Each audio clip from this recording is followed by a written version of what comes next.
was supposed to film this video almost 5 years ago. So many of you keep on asking for my testimony, and you guys know me as my uplifting, joyful self, helping you guys in your relationship with God, giving you guys inspiration, lifestyle content, all those things. But none of you know about my testimony and what brought me to here. I'm just going to start out by saying the things I'm going to be telling you guys about is trauma. I've mentally detached so far from what happened that it can be really hard for me to even process and explain to you guys my testimony. But it was my number one wish at the time that this happened that I would share this testimony so that I could help somebody. Let's get straight into it. So I'll start off by saying I was born in a Christian home. I was raised by Christian parents. I grew up going to church. I grew up going to Christian school the majority of my entire life. I was the kind of kid who would preach to other kids. I would tell them they need to turn away from their sin, and I would call them out on all of their sins. And yes, I was bullied in school. Kids made me feel really bad about being Miss Goody Two-Shoes, and over time I began to resent that. But ever since I was a little girl, I've been a romantic. I loved seeing love, and I wanted that.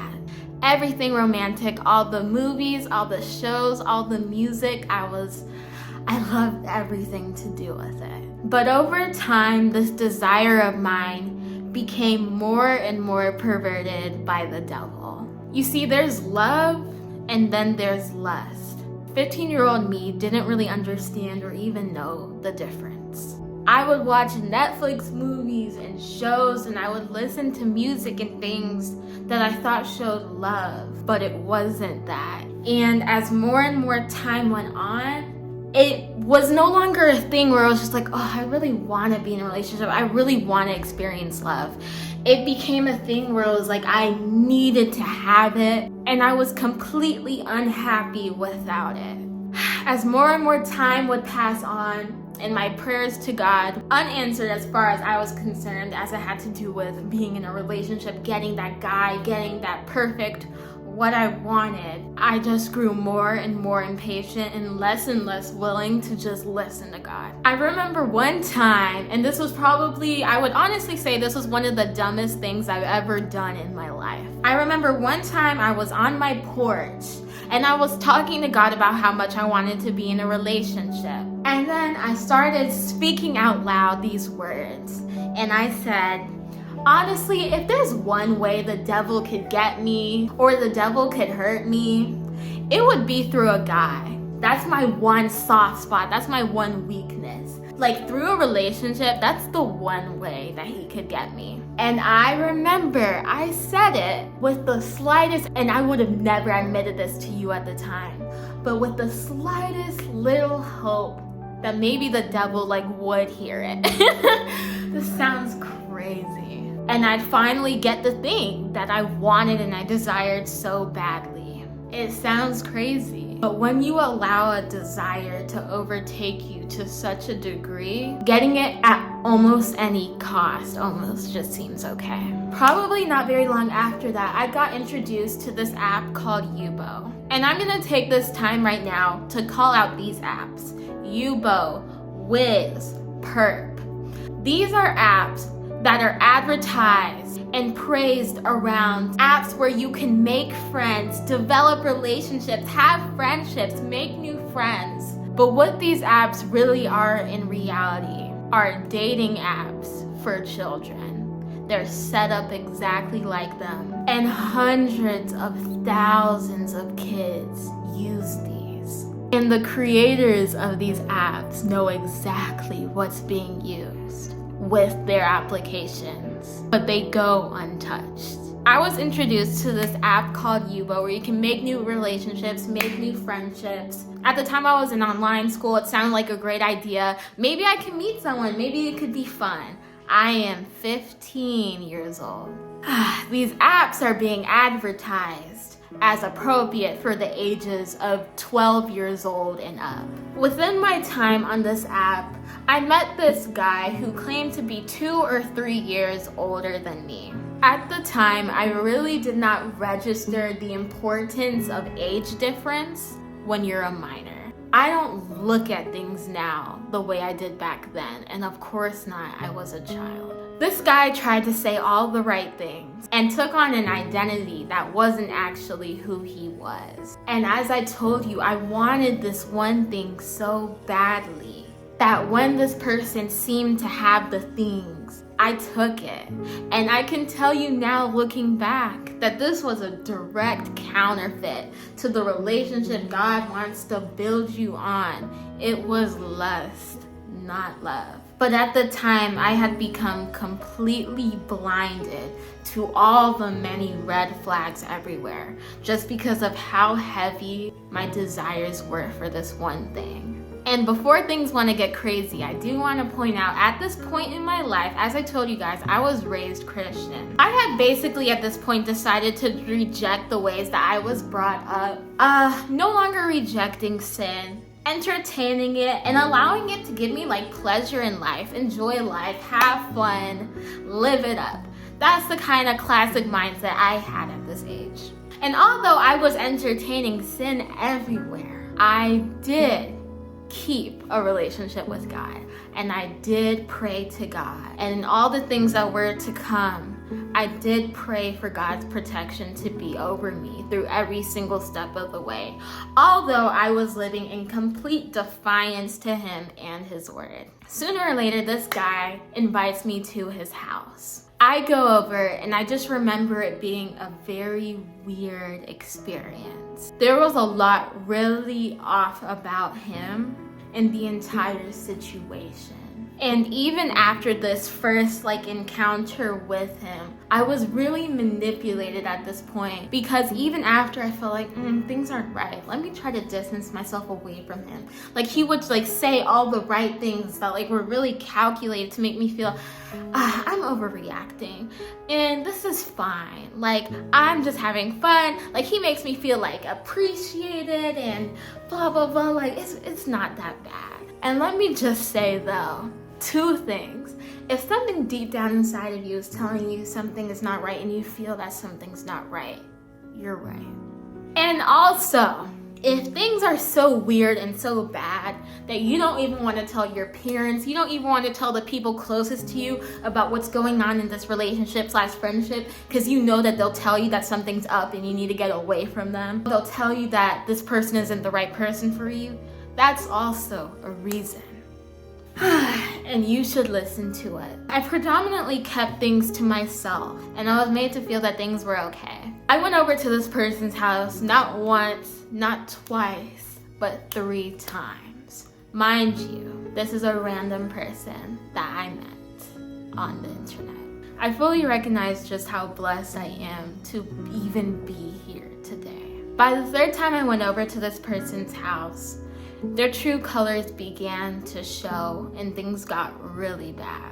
I tried to get up and leave because I just felt so uncomfortable and forced to be there. But he was physically so much stronger than me that he overpowered me and literally forced me to be there. I ended up being sexually assaulted.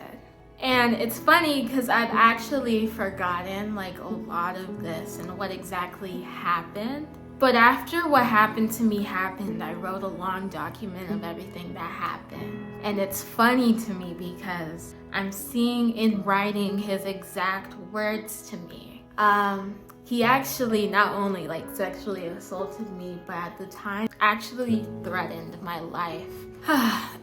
It was just highly physical, ugly, brutal. And you could tell that it was a demonic, lustful, aggressive spirit that was holding him. It's only by the grace of God I was able to escape and run away. And I'll never forget the morning coming home. I was in my pajamas trying to go to sleep and my mind had changed. It literally felt like part of me died that morning. And it scared me. It really did feel like part of me had died.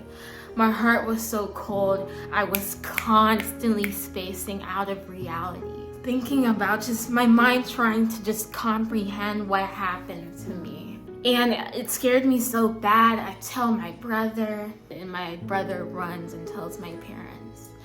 I end up going to the hospital to be checked to make sure if I was okay. My parents decide they want to press charges. And around probably a week later, I end up meeting with this investigator who specializes in sexual assault so that they can charge this person, blah, blah, blah. But I first had to recount my whole story to them and everything that happened to me. This is the part where I start to experience mental illness. I'm 15 and I'm in this empty white room with this investigator in front of me, asking me every single possible detail about what happened to me, how I met this person, every little small detail. And I can't describe it as anything other than mental, because the mind is such a beautiful thing. And I didn't know it at the time, but when you go through a traumatic event, your mind will actually start to forget what happened. Like forcibly forget what happened in order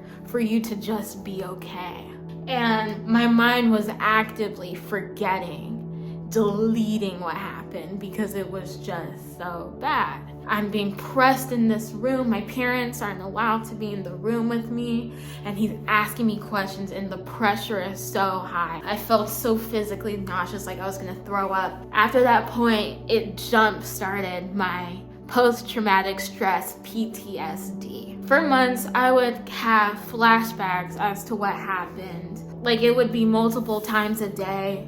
I could be doing schoolwork, I could be eating, I could be doing anything, where I would just space out of reality and relive what happened to me over and over and over again. And I would have like anxiety attacks from it.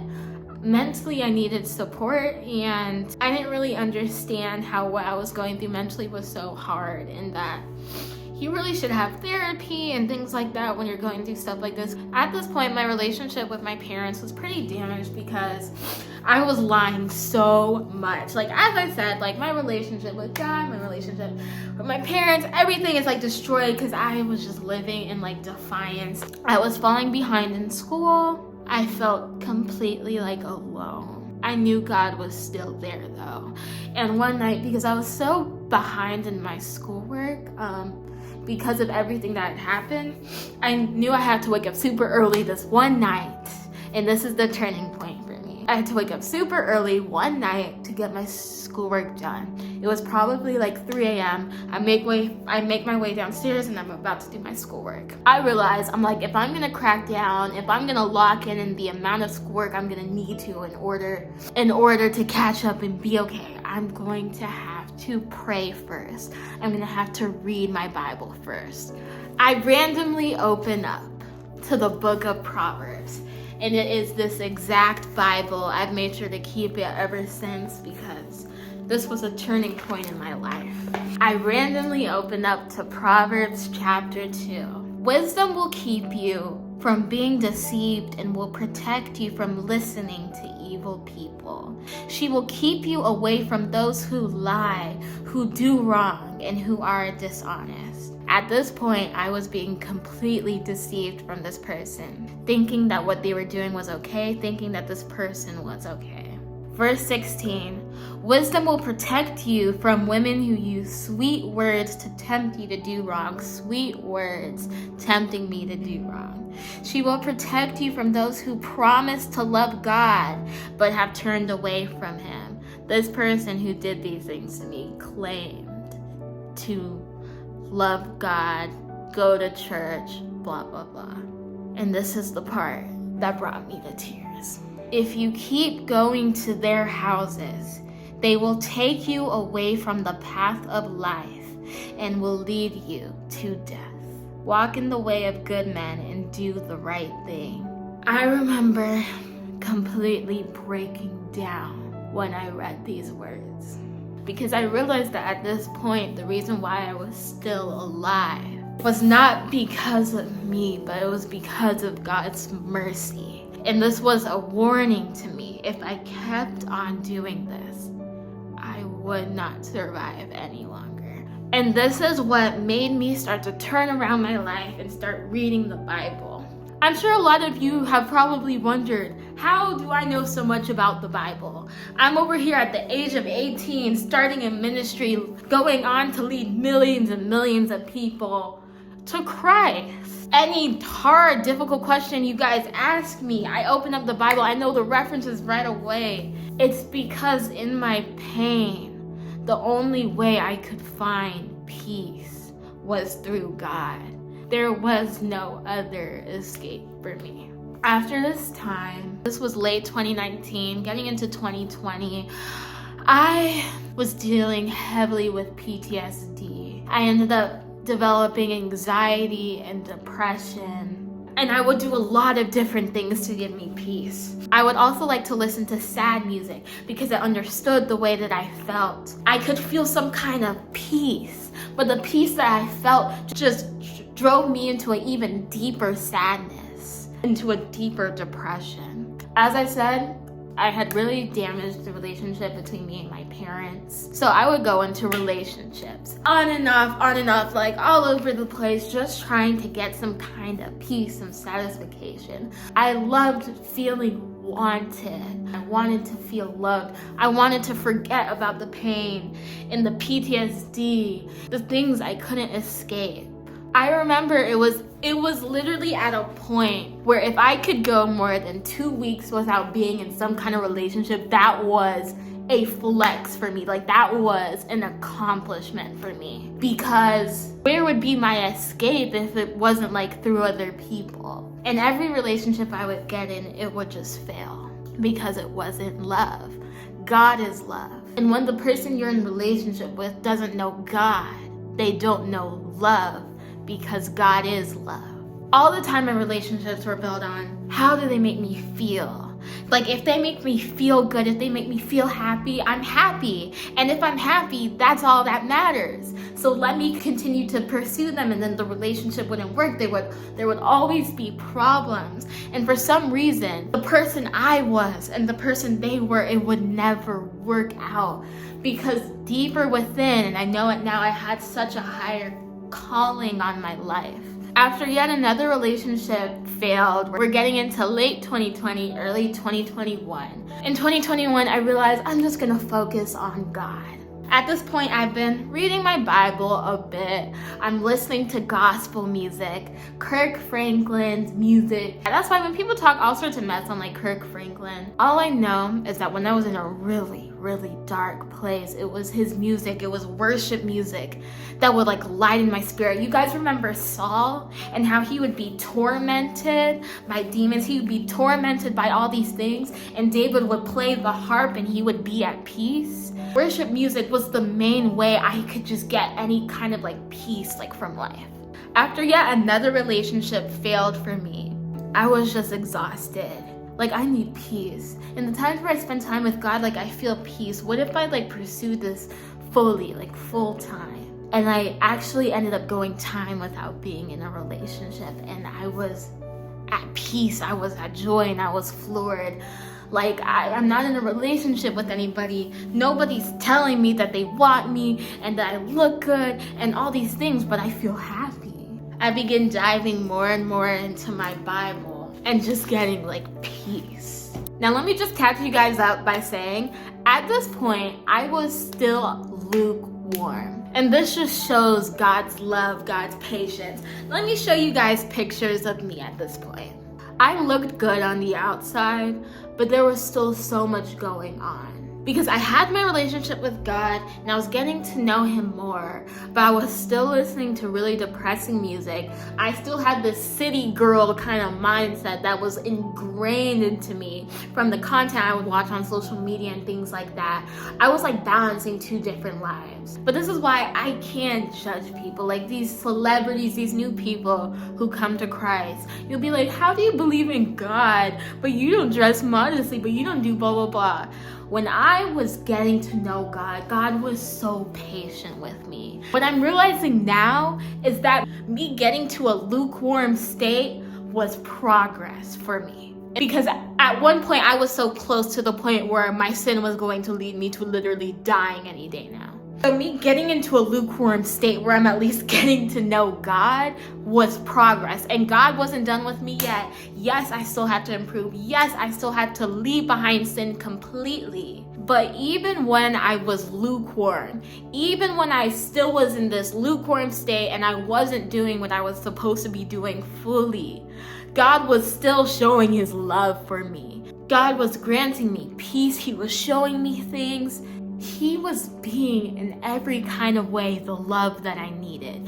God became like literally my best friend. I came to a point where I began to recognize the presence of God, hear his voice, because I had finally silenced all the noise, the guys, the drama, the lust, everything, and I was just able to hear his voice. People say that depression can't be solved through God. You need medicine to get through it, blah, blah, blah. And I don't doubt the fact that for some people, medication might be necessary, things like that. I never want to discount that through my testimony, but what I can tell you is that I once had depression and now I don't anymore. The more I began to silence and take out the things in my life that were taking me away from God, lustful movies, lustful shows, depressing music. Every time after I listened to the depressing music, it matched the way I felt inside, which was depressed, but it would have this lingering effect, like a demonic spirit. And all I can say is with these songs you're listening to, Billie Eilish, X, these are people I would listen to religiously. In the time, I felt numb, my pain felt numb, but it carried over this spirit on me that weighed me down. I would have depressive episodes where I felt so down, it's like I couldn't do anything. I would always describe it to my parents. They're like, what do you mean you're depressed? What do you have to be depressed about? I literally felt like it was this heavy spirit that would just keep me down, and it would be so hard to do anything. I remember it got so bad. I'm a happy, joyful person naturally. That's how God created me to be. But I was so depressed and going through so much. I remember it got to a point where I was like, I'm tired of being alive. And I'm not gonna do anything to end my life. But I am tired of being alive. And I remember telling that to the person I was in a relationship with at the time, and I was like, honestly, I'm not gonna do anything to end my life, but if I were to die tomorrow, I wouldn't really care. It would be whatever. I noticed a month had passed, and I was like, wait, I haven't had a depressive episode. Wait, it's been 1 month, it's been 2 months, it's been 3 months, it's been 4 months. And slowly but surely, I began to never deal with depression or anxiety again. In 2022, there was a lot of pressure for me to go to college, but I didn't know what I wanted to do in life yet, and God is so funny. I'm like, guys, I don't want to go to college. I don't even know what I'm going to do in college. Don't force me to go to college. I ended up taking online classes at a college, and I'm figuring out what I'm supposed to do. Over the summer, I started my own clothing brand called Designed. And at the time, God was working on me. I was in a relationship with him. But this is why I'm saying you never know how God is working on people. Because the clothing and the things I would make, the way I would show my body, not modestly at all. And my clothing brand, I got the LLC. I was an official company. I owned an official company in Georgia, and I just wasn't getting any sales. And I was like, I want to be an entrepreneur. I want to do this thing. God, what am I supposed to do? My parents are forcing me to go to college, and I'm like, I'm just going to take online classes until I figure things out. And God starts to whisper this thing in my mind. What if you started a TikTok account, to help other little girls? Because when I was super down, I would rely, and I want you guys to know this, I would rely on Christian influencers like me. I would rely on their encouragement and their inspo when I was going in dark times and I couldn't see the light of day. Seeing these other girls who were women of God, who were walking in his way, it gave me the encouragement and the strength to keep on going. And I was like, you know what?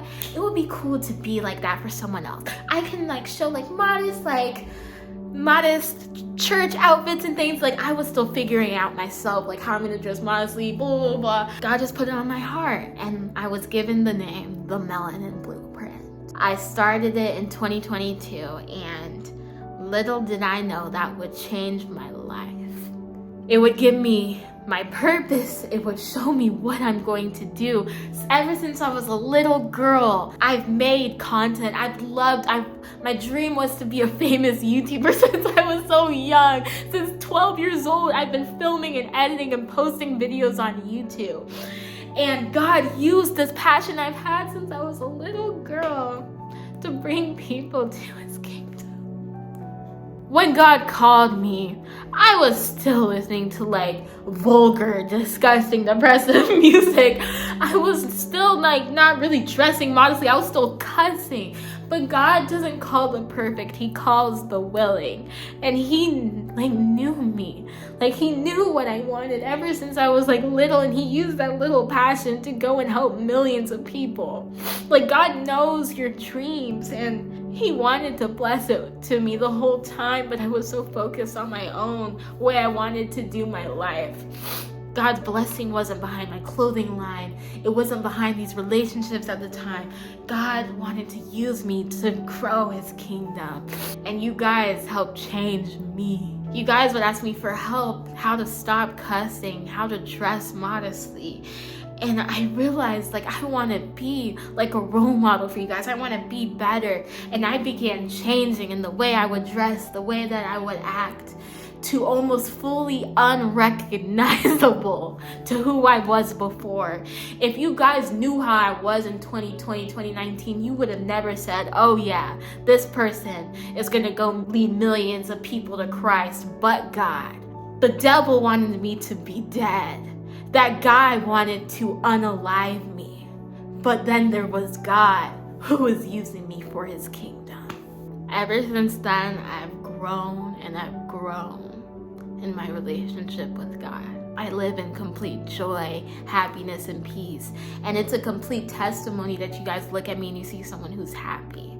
I used to be depressed. What I learned is that God's laws and God's rules, everything is in place for a reason. And when you go against them, you put your own life at risk, your peace, your joy, these things you should be protecting. The fact that I've been single for nearly 2 years now was unheard of for past Deanne.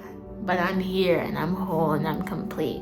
So I want to share my testimony to you guys. I don't know who it'll help, but the reason why I'm so on fire for Christ now, the reason why I know so much is through my pain, and the whole reason why is I realized that my life is not my own, and my life was saved.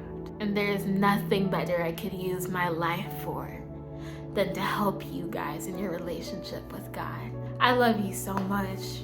God loves you so much, even when you're undeserving, even when you're not following him like you should. He loves you and he won't give up on you because he did not give up on me. Bye, you guys, and I'll see you on the next one. Thank you so much for watching. God bless.